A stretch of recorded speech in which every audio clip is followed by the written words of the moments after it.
Let me show you how to make the easiest roast dinner using Magic Masala and a beautiful shoulder from Saffron which is organic and free range.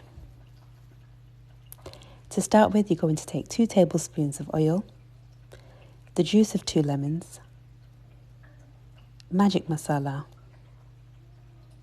half a cup of yoghurt and some tandoori masala.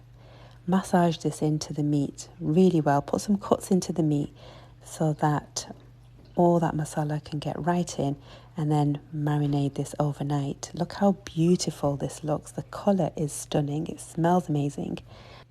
Drain the juices off and make a beautiful little gravy to go with it. This was served for iftar. It was honestly the quickest roast dinner ever. We had it with some carrots, roast potatoes, Yorkshire puddings. The meat just fell off the bone and it tasted so good. Honestly guys, free range definitely does taste better. No antibiotics, no nasties. This meat is how it should be, delicious.